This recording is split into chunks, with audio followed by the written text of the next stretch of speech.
Hi, and welcome to this episode of Brainy Moms. I'm Dr. Amy Moore. I'm here with my co-host, Teri Miller, and we are coming to you today from sunny Colorado.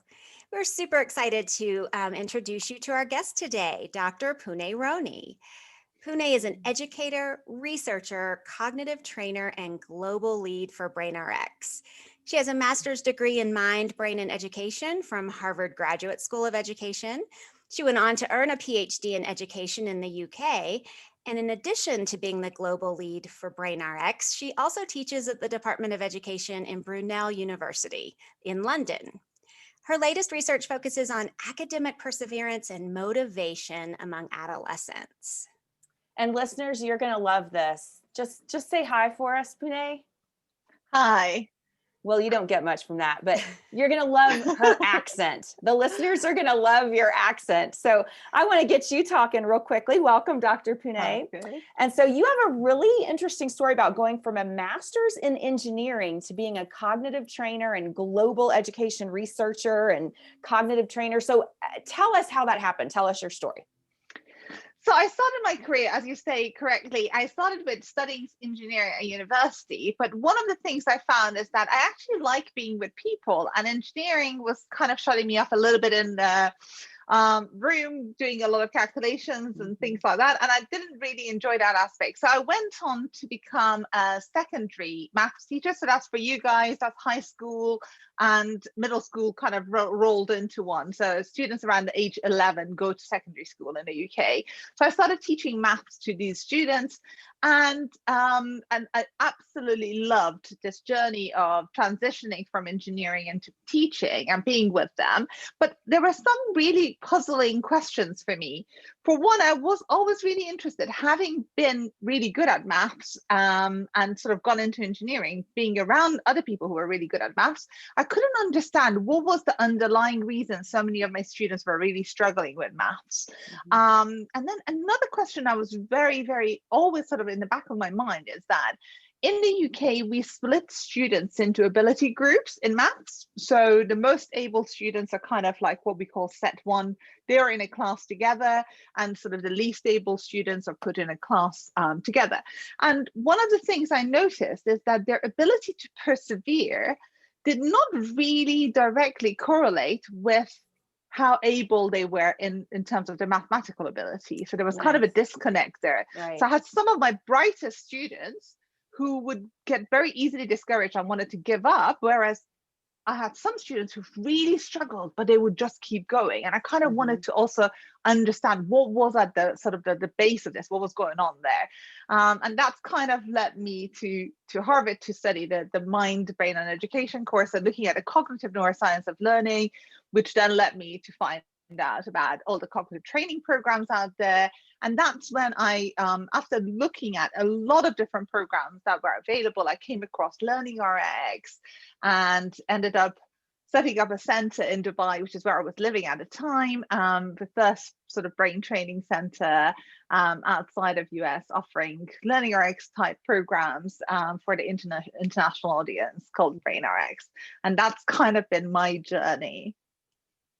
So talk to us a little bit about how you got into researching academic perseverance and what that initial research has looked like. Yeah, so one of the things we were noticing is that we would get students in our center where we were doing cognitive training with students, and they would undergo sort of this massive training that had a big bump in terms of their cognitive skills.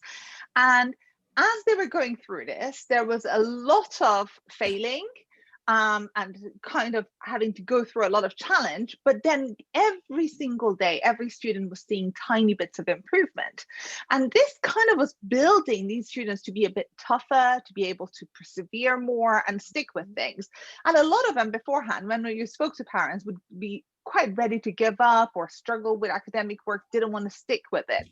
But I was wondering, so as I said to you, I had noticed previously, it wasn't just ability that was determining who was the type of person to stick with something or would give up. So I kind of knew it wasn't just the fact that we were improving their students' cognitive abilities that was helping them now to become better at perseverance. It was something else happening there and through our programs.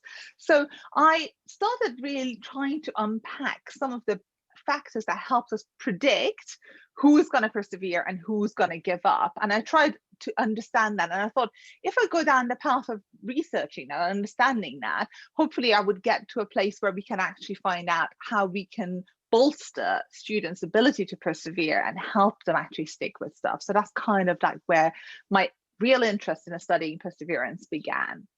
Okay. Well, I'm wondering, as a mom, from a mom perspective, I mean, if you're talking about being able to predict perseverance in children, what are those predictors? You know, what can I be looking for in my kids at home? And I think that's a really, really key question here, because as I said to you, so our cognitive ability is a really, really big predictor of success in academics, for example. So we know that, that is one of the big things, but I wanted to sort of understand beyond those kinds of things, what are some of the key factors that are affecting it? And out of a number of different factors that I looked at, two things came out to be the two key predictors of perseverance amongst adolescents that I work with in my studies. The first one is something that we call self-efficacy. And that is really a student's ability to believe in being able to do something. So, if you believe you can do something, you have got high self-efficacy in that particular domain. And what's really special and different between self-efficacy and a lot of other things, other factors that we might be looking at, such as grit, for example, is that self-efficacy is very domain specific. So I may have fantastic self-efficacy, let's say in mathematics, because that's my kind of background, but I may have very low self-efficacy when it comes to art, which was something that I never really enjoyed that much, and I didn't have particularly positive experiences early on. So the thing that was really interesting about self-efficacy here is that there was very low correlation between actual self-efficacy, let's say mathematics, and students' real ability in mathematics. So there was a big disconnect. So sometimes a student who was very, very able student, who had the right cognitive skills and sort of the right experience, they were very hard on themselves. And they actually, because they were comparing themselves to other high achieving peers, they always felt that they weren't particularly good at maths. Their belief in their ability to do well in maths was actually very, very low. Whereas on the other hand, you had sometimes students who might be considered struggling students in maths, who thought they were actually pretty good at it. And what was really interesting is that our ability to persevere didn't really get that affected by our actual ability, but more about our belief about that ability. And that was really, really powerful thing to come across and to kind of understand. So because I felt like that was something that we could manipulate and change quite more easily, rather than a lot of other things about our ability in something. Okay. And then the second factor that seems to have had an impact on it is what's called a growth mindset. So having a growth mindset, we can kind of explore in more detail, was a second predictor. It had less of an impact on ability to persevere, but was definitely a trait that I was able to see amongst our students. So when I asked my students to take part in the studies, we have specific questionnaires that we could give them to measure their self-efficacy in different domains, different activities that they were doing, and the same for their growth, whether they had a growth mindset or a fixed mindset. And based on that, I was able to predict their ability to persevere. And by persevere here, I'm looking at two things really. One was their ability to persevere day to day with specific tasks like doing their homework or studying for upcoming tests or something like that, but also more the longer term aspirations that these students might have. So for example, deciding to choose to study mathematics beyond high school, beyond secondary school, or whether they wanted to go into a career that related to STEM or STEAM subjects because they had the confidence to continue with it. So it kind of was more the short term of day-to-day things in terms of persevering, but also more the longer term aspirations. Okay. I'm writing tons of notes for my own kids as a mom. And I want to clarify before we even move on to the next question. I want to kind of come back and clarify self-efficacy. So what does that look like? I'm thinking about my different kids because I mean, I've got 2 high school boys, and one of them is real quick to ask questions. He's always the one, teachers love him. You know, he'll answer stuff, he'll raise his hand. He's real interactive. But he often says, well, I'm not very smart, because he doesn't necessarily get awesome grades, and he's more social than he is academic. And then my other kiddo is my 15-year-old. So my 16 is my social guy. Teachers love him. My 15-year-old, teachers don't notice him so much. I mean, he gets good grades. He finishes his work really well, you know, does really well,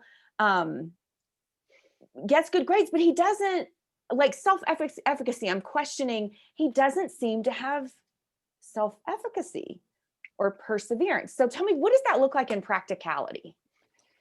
So I think the way to think about it is the key thing about self-efficacy, which makes it quite different from a lot of other traits or measures that we use for predicting performance, whether it's academic performance or perseverance and so forth, is the fact that it is very, very specific to every domain.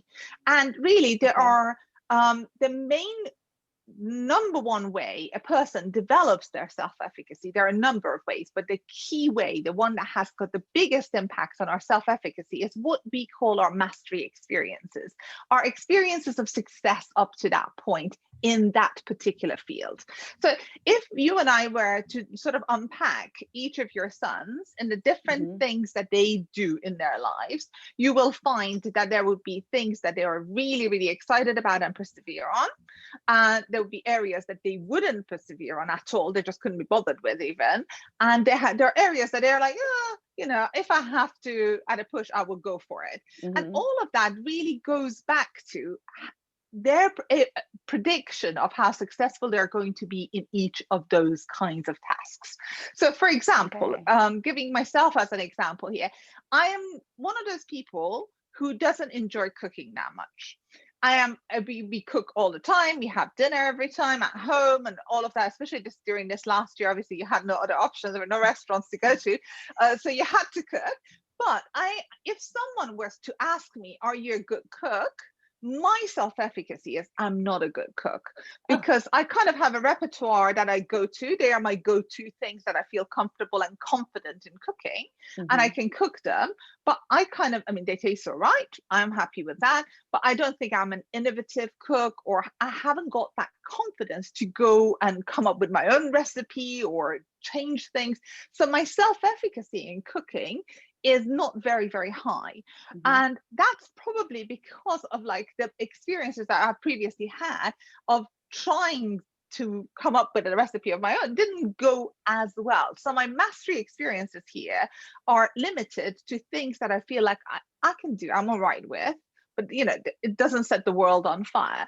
So that kind of, however, let's say I just take the example of lockdown. I decide, actually, I'm going to use this time where we are at home. I'm going to go and buy fresh ingredients. I'm going to really like try to bring some of the things I love together. And if I keep cooking and experimenting and have really, really good positive experience and challenging myself to do that, then I may actually start feeling, oh, I'm not that bad. I'm pretty good at this. I can throw a really nice dinner party and have a really good time. So it really goes back to our perception of prior experiences that we have had. So, and I think that's one of the big things, that one of the big issues I have with grit, for example, is that it's kind of like doing the grit scale is supposed to guess if you're a gritty person or if you're not a gritty person. But I think that's oversimplifying the matter here hugely, because nobody is gritty in every single thing they do, and nobody gives up in every single thing that they do. So there is a lot of different levels of complexity in terms of why we're interested in what we're interested in, and why we're happy to expend effort and energy pursuing something. And I guess that those are the things that I really started to look at when I was trying to think about can we tweak this? Can we turn this up? And can we get students to start can we try and enhance students' self-efficacy through interventions? Because I think it's understanding those that gives us a lot more leverage as parents and as educators in terms of empowering them to take charge. So I think thinking about your sons, can you think of each of them and something that you think they would really persevere with? It could be a video game they're playing, it could be some hobby or interest. I bet you would be able to think of something like that for each of them separately. Yeah. Well, I mean, my kid that doesn't really ask questions, teachers don't really like him. I tend to think, my mind says he doesn't have great self-efficacy in that area because he doesn't seek help or whatever. Yet he's a super good student. He made honor roll, and he made honor roll. They invited him to the ceremony. Yeah. Right. And he was like, I don't want to go. He doesn't want to be with people. He's introverted. And then he even, he held up his little certificate to his older sister that's in college now. And he's like, what is this? What does this even mean? And she's like, buddy, you made honor roll. This is great, And it's like he doesn't realize how smart he is. And then my kid that's more social, he's like, man, I worked so hard. I studied. I got an 82 on such and such test, and so he seems to have all this perseverance and self-efficacy, but like his top grade is like 80, So it's and I think that's interesting. That's a bit like what we were saying there as well. So that this is what we find in the UK by grouping kids by ability in maths, which, don't even get me started on how wrong that is, by labeling children really young. And basically that has probably one of the biggest impact on student self-efficacy than anything else. By kind of like taking them and forcing them and having a label. You're set 1, so you're brilliant. And, you're set 9, so, you're hopeless. So it's like, it does a great job for motivating them and affecting their self-efficacy. So it's a really, really big issue here. But that's how things are done. But in the UK, one of the big things we noticed is when I first became a maths teacher and people would meet me and say, what do you do? I used to say, I'm a maths teacher. And after about a month of doing that, I stopped saying I'm a maths teacher. I just say I'm a teacher. Just because as soon as I said I'm a maths teacher, everyone said, oh, I hate maths. And I used to say, oh my God, you won't go to an English teacher or a history teacher and say, oh, I hate history, or I'm rubbish at it. It is like, but here in the UK, there is almost a slight sense of pride in really stinking at maths, and people are quite happy to declare it. But I think that is really a symptom of this setting, that what we call setting and ability grouping that we have, because people are labeled quite early, and as a way of not feeling bad about being put in that label, people just kind of justify, oh, I'm just not a maths person, I'm one of those, don't worry about it, and I'm not going to get there. And that in itself is a really, really big challenge when it comes to dealing with people's perceptions, because the longer they go on, the harder it is to really permeate them and try to sort of break them and say, actually, that's not the case. And like, your son might not realize how smart he actually is, but it's really trying to get to it and kind of show him that you've had this amazing mastery experience of being on honor roll, which is kind of affirming that actually you are really, really good academically, and you have to. And the more of those kinds of experiences we have, it's like we are collecting evidence through our life, and we are kind of putting them in the back of our mind, not necessarily thinking about them, but they are forming this perception we have. And that's why I think this show is really, really important for moms, because there's a lot of different actions parents and teachers can take that can really impact students' self-belief in their ability to tackle specific tasks. Well, let's hear some more about that. That was going to be my next question to you. Why is it important in today's world that we have kids that are able to persevere? But then what can moms and teachers do to move that along? Yes. So I think the main thing I would say about the timing of it now is that right now we are living in a very distracted world where there are a lot of different things vying for our attention and our time. So it's so easy, if you're bored, to reach out for your cell phone or to look on Facebook or to look at something else, and that could really take you off rail and derail the project that you're supposed to be engaged in with right now. So I would say right now, compared to even when we were at school, it's much harder for students to stick with one particular thing and be dedicated to it and not be distracted by 1,000 other things that are going on. But more importantly, when we have looked at factors that predict things like academic perseverance, academic performance, things like ability to get jobs with higher pay, complete college sort of with a good degree. In the UK, we've got classifications for degrees. So, a top honors degree in the UK is achieved more by people who've got higher levels of perseverance than people who don't. People who have got higher levels of perseverance are more likely to earn significantly more than their peers. And that's after controlling for things like cognitive ability. So after we kind of even the field, we can see that perseverance is actually really, really important in predicting our success in not just life. They've even looked at things like marriages lasting. So a marriage is not ending in divorce. So it can actually have a fundamental impact on our happiness and satisfaction with what we have if you're able to stick with things.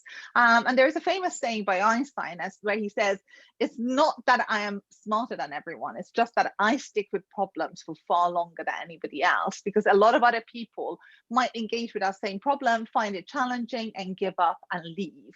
But it's really trying to bring this back and say, okay, then if we know it's really that important, what are some of the things that we can do to try to impact it?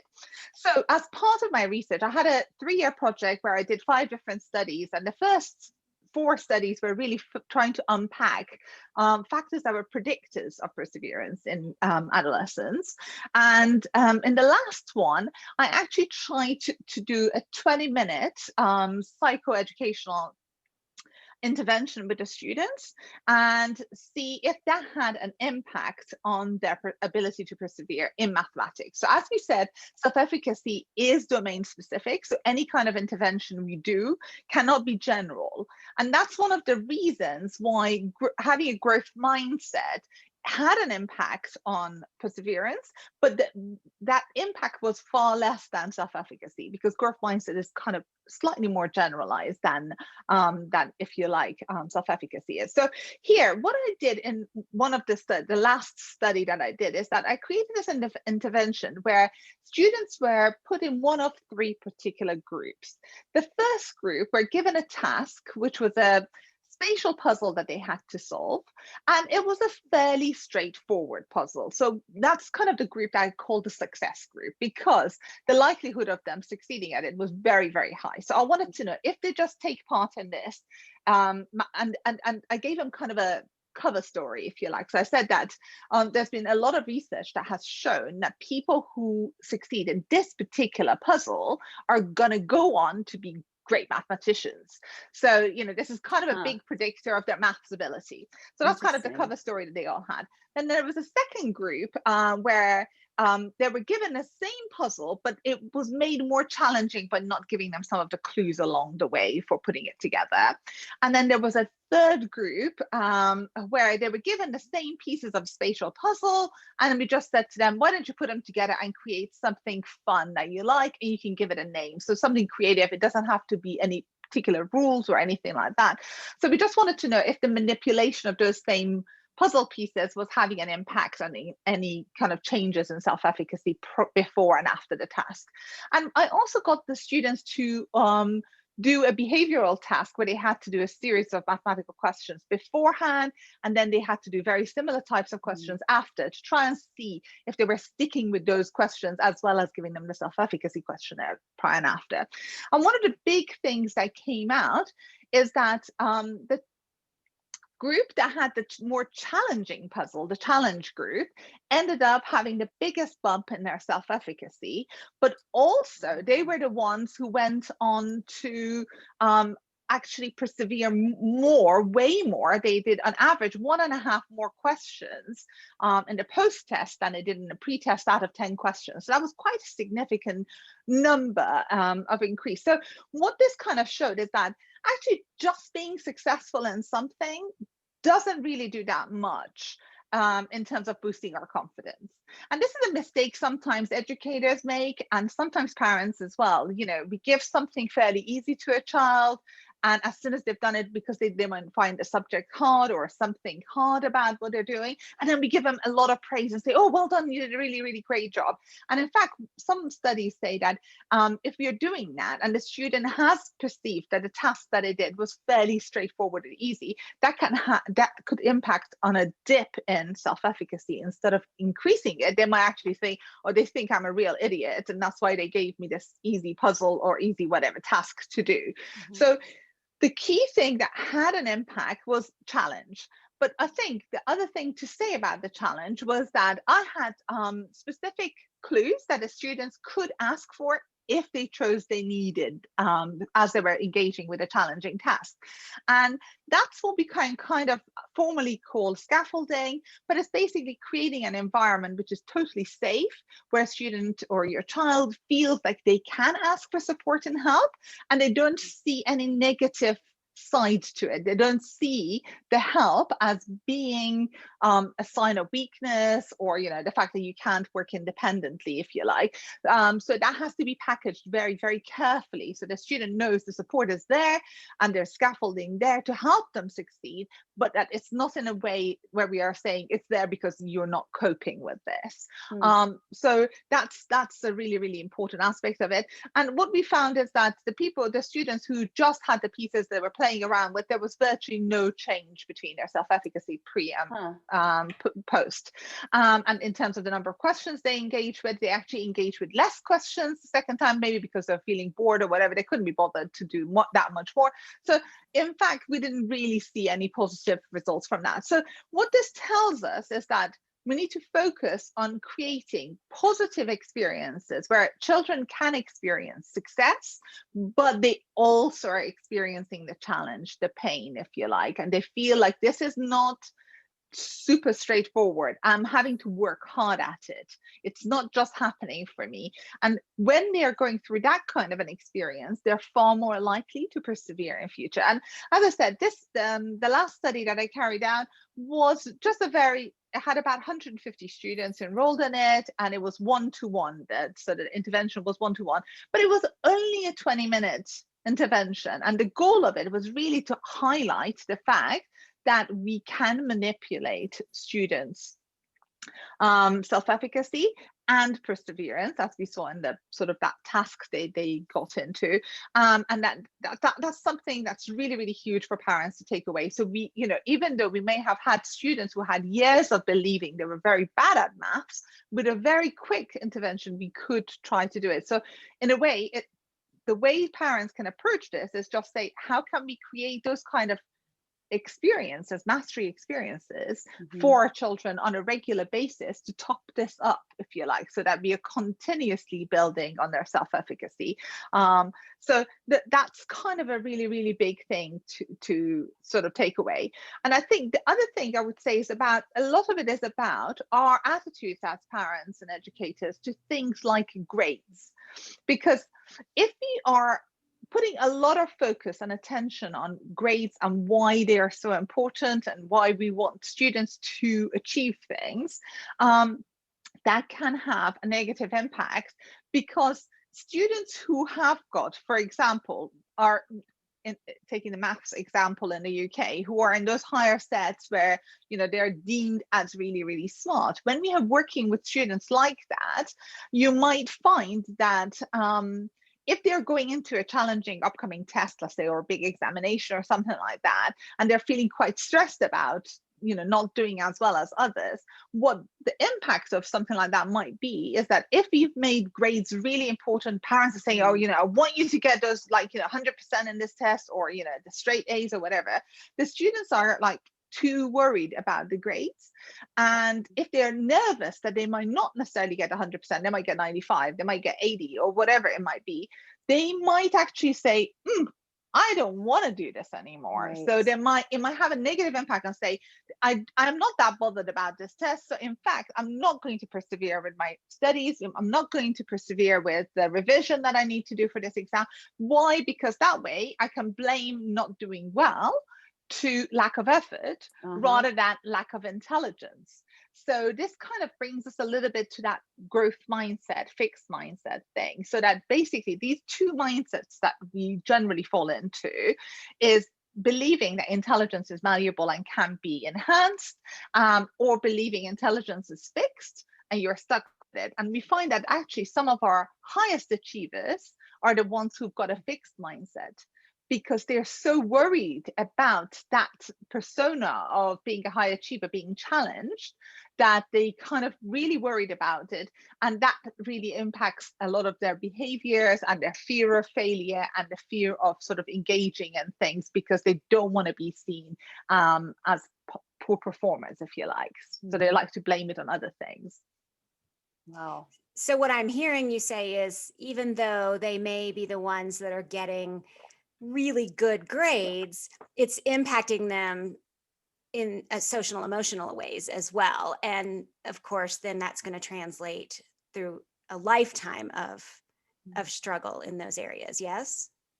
Absolutely. And I think, there have been quite a lot of different studies that have looked at this. And there is, like, for example, they have found, if you look at Asian Americans, a lot of Asian Americans who actually have sometimes higher IQ, and higher cognitive skills than maybe their other sort of peers in the same company, when a job comes up, quite often Asian Americans choose not to apply for a promotion. And a huge part of that is that they have grown up in a culture that has valued high performance, and the performance has been equated, for example, to passing your piano exam and reaching certain levels, or getting an A, or always being a high performing student.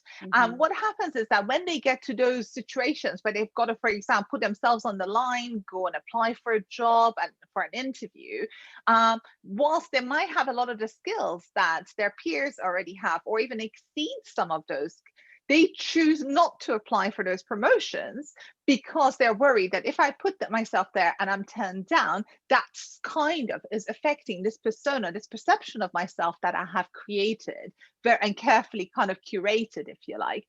So yes, so the lasting impact of a lot of these things, really, it can affect all aspects of our lives, not just the academics, and it goes far beyond that. So I think one of the big things I would say to parents is, really, we need to shift our attention from talking a lot about grades, but talking a lot more about learning and what have you learned today. So that would be a really good question to ask someone when they come home, rather than, oh, what did you get on your test? Okay.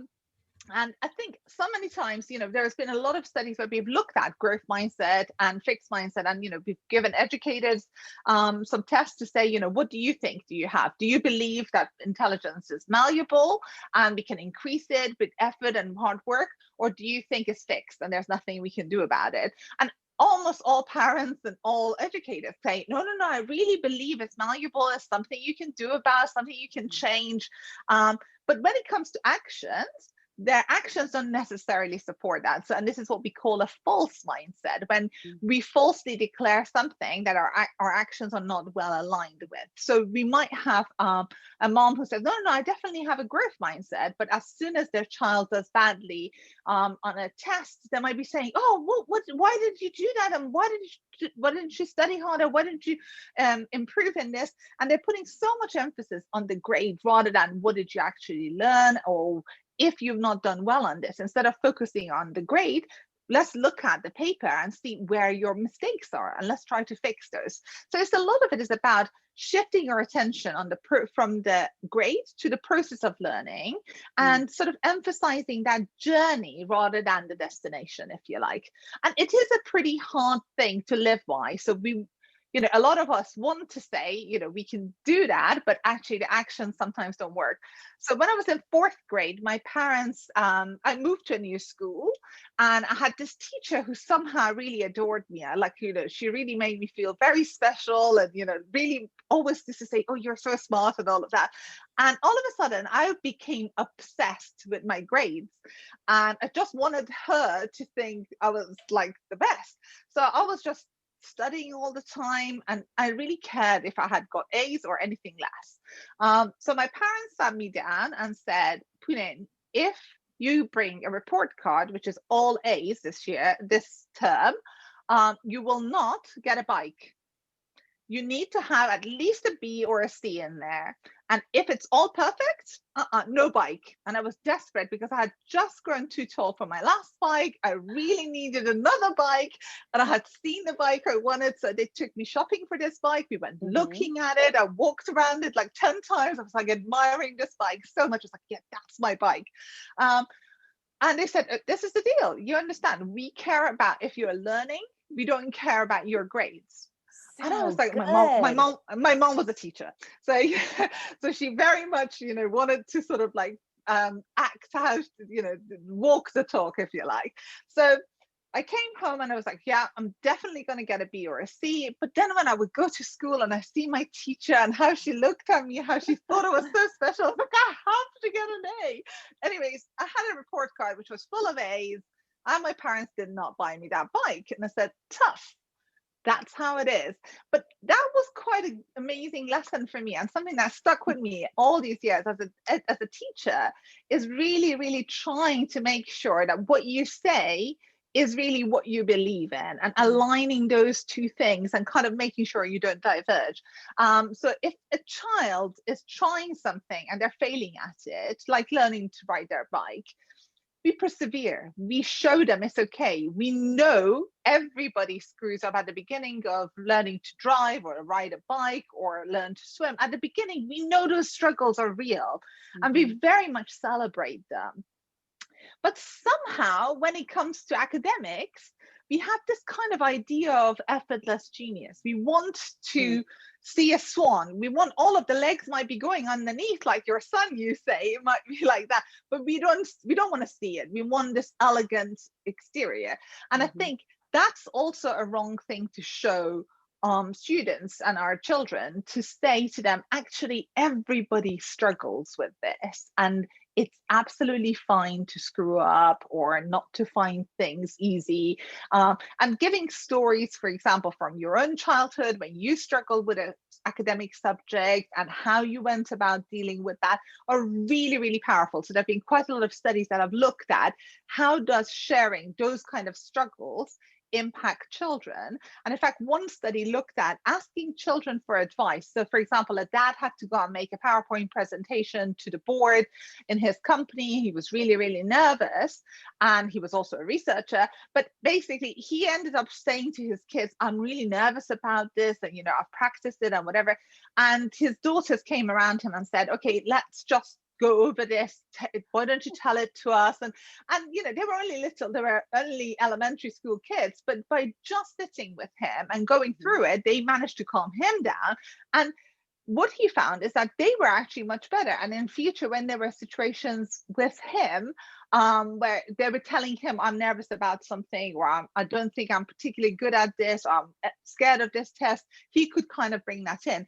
And since then, he went on to do a study looking at what happens when we ask for advice from our children in things that they might be having anxieties about. So we kind of like notice that they are feeling anxious about, making a presentation, let's say, or about an upcoming test, and then you try to kind of look in your life something that you could ask their advice about. And what they found is that that had a really, really positive impact on their self-efficacy and mindset when they felt, even daddy, even mummy, even grown-ups have these same situations. Whereas, as I say, sometimes we want to be the perfect swan and not show everyone all of the struggle that's going underneath. And actually, that is supposed to be one of the big things that impacts children and their beliefs about themselves and who they should be.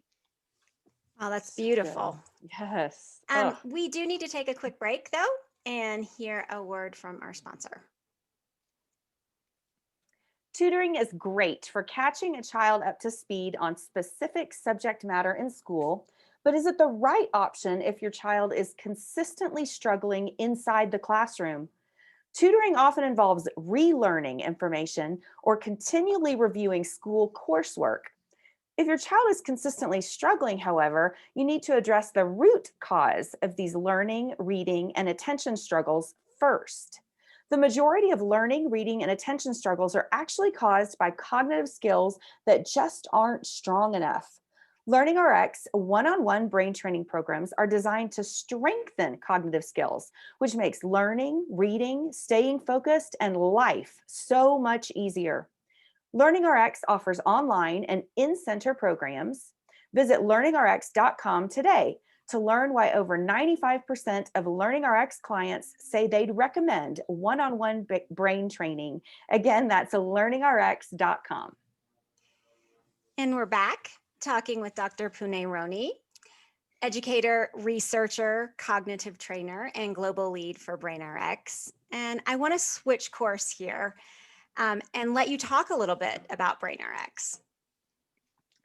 So, as I said to you, I came across BrainRX after doing my master's at Harvard. I one of my projects became quite focused on cognitive training and looking at how we could bolster and boost intelligence and cognitive skills amongst the students that I was teaching previously. So I was really interested in what can be done. So for one of my projects, I started looking at all of the different types of cognitive training programs out there and really being quite systematic in analyzing them, looking at the impact of the data that was out there and looking at what they were telling me about what can be done to help students. And what was really unique about BrainRX, which is the same kinds of programs that LearningRx offers, it was the fact that it was looking at a whole child. So, for example, I came across programs on like Fast Forward, which were looking at, they were initially designed for language learning impaired students, and they were looking at improving auditory processing in students who were really struggling with, for example, aspects of their reading and language development. And that was great, but I kind of knew that if you look at a child, they may be having specific struggles that stand out, but also there are all sorts of other skills that are being ignored there if you're just focusing on improving, let's say, a student's auditory processing without noticing what their attention is like, or without thinking about how to help a student's skills when it comes to their memory. If they can't remember things, then that's going to have a knock-on effect on their auditory processing, for example. So, and I looked at, for example, things like CogMed, which looking at improving, visual working memory and impact of that on things like attention and executive function. So I looked at loads of things, and by chance I came across LearningRx, and later on BrainRX, where we looked at actually starting with a cognitive test for a student to tell us about their unique profile and trying to understand what are the challenges they're facing and trying to match the experience they're having with what we understand about cognitive skills, and then trying to offer them personalized training to address those needs. And we first started training our first student in Dubai at a time I was living in Dubai in 2011, January 2011. And within a very short amount of time, we felt so excited by seeing a lot of the changes in her. She is obviously the one that you remember forever and ever, because she is the first one, because even when whatever you do in terms of research, until you see the impact yourself, you don't necessarily believe it. Right. And with McKinsey, it was definitely just seeing those first weeks, the changes in her, the changes in confidence, as well as her ability to do her homework independently. Wanting to participate in things. So she started playing, for example, tic-tac-toe in the car with her mom and her younger sister, who was always better academically. And she was beating their asses all the time. So they were really surprised at how, in a short amount of time, this child who was a little bit withdrawn, not necessarily flourishing at school, is all of a sudden changing.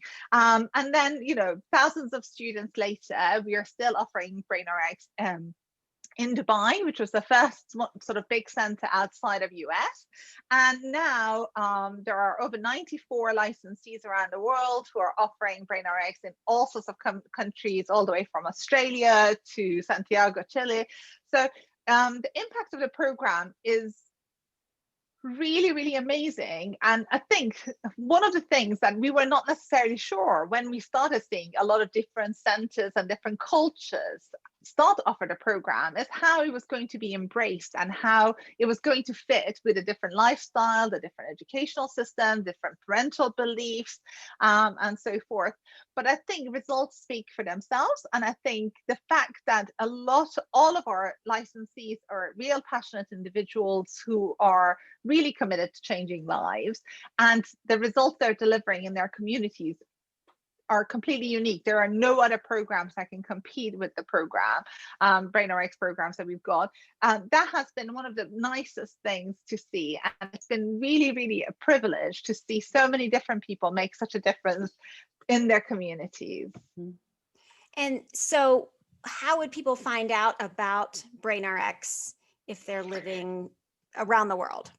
Yeah, so as we said, we've got licensees in pretty much every single continent and loads of different countries. BrainRX training is available in so many different languages now, as well. So it's a really, really global and multinational endeavor.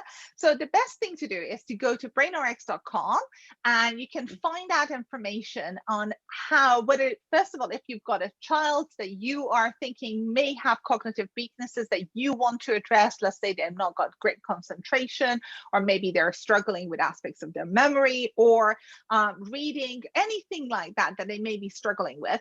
If you've got a child and you want to know, first of all, if there is a BrainRX center, go to the Find a Center page and you can find out about our centers and approach them.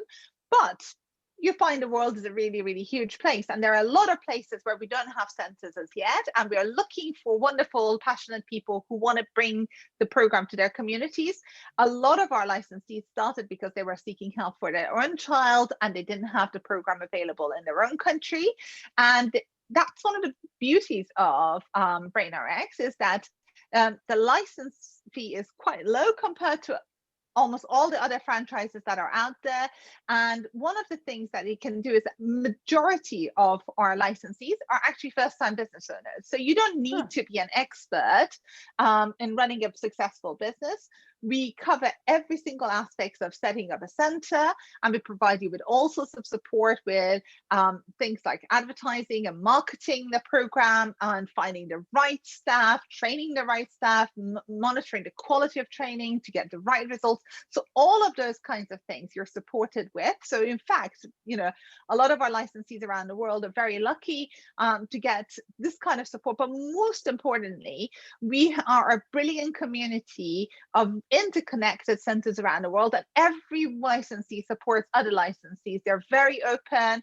We get together once a year at least, except for last year where we got together virtually. So we are good big party animals and love being together, but also people continue being connected. So we've got WhatsApp group, Facebook groups, so where we can support each other. So if you go to brainrx.com, you can find out about where centers are, but more importantly about how you can set up your own center. And by filling the contact form, you will receive an info kit that tells you about all of the steps required in becoming a licensee, what the costs are, and also, as I said, about the level of support that would be there to help you take the passion that you've got and turn it into a sustainable and successful business. Nice. Yeah, fantastic. Well, hey, we are getting close to out of time, but before we go, we have an interesting question we like to ask all of our Brainy Mom guests. So what's your favorite product or indulgence that you're enjoying right now? I'm a bit of an addict to Audible. So Audible is on my phone, and anytime, I've just recently got a puppy as well. So he's about 6 months now. So I'm going a lot of walks, and anytime I'm going for a walk, or I'm even doing the ironing or housework or whatever it might be, I put Audible on. Half the time I listen to fiction, which is like, I love listening to literary fiction. So that's kind of my nice indulgence when I'm cooking. As you know, I'm not that great a cook. So I may be listening to that to try to sort of entice myself to continue with the cooking and not give up. And the other half of the time, I'm listening to either business books or books about the brain. So, just trying to learn all the time. So for me, this is like the best product I have. Nice. And I Okay. think you said you feel most alive when you're learning. Yes. Absolutely. I'm a lifelong learner. All of my friends, when I got my PhD, they just said, when are you going to stop? Is this it now? Of course not. Now, Right. tell us a favorite, not like maybe the favorite, but a favorite fiction book or two. Okay, so there is one that I really, really love that it's kind of stayed with me forever. It's called The God of Small Things by Okay. Arundhati Roy. And it's a book set in India, and it's just so delicate and really, really very visual. Like you can feel like everything she's describing really, really well, and you feel like you're connecting with people that you have no idea about their lives, but she makes them really, really vivid and strong in my mind. So yeah, I think that's very poetic book. And What was the other author? one? What was the author again? The God of Small Things. And she's called Arundhati Roy. So it's a hard name. Okay, that's okay. Hey, we can Google it. Absolutely. Okay. Yeah, and she's an activist who stands for like women's rights and also, you know, transgender rights, and she looks at also supporting people from the different caste systems and so forth. So you know, she's a real powerful activist for, you know, equal opportunities for all. Okay. Excellent. Well, we are out of time and need to wrap up, but this has been a fantastic conversation. And I just want to thank our guest today, Dr. Pooneh Roney, for sharing all of this amazing research and insight. If you'd like to connect with her or learn more about the BrainRX program, you can visit brainrx.com, and we will put her social media handles in the show notes. Thank you so much for listening today. If you liked our show, we would love it if you would leave us a rating or review on Apple Podcasts. Thumbs up. Or any of your favorite podcast platforms. If you would rather watch us, we are also on YouTube. You can follow us on Instagram and Twitter and Facebook at the Brainy Moms, and you can follow me at Dr._Amy Moore. So look, until next time, we know you're busy moms and we're busy moms, so we're out. See ya. Thank you. Take care.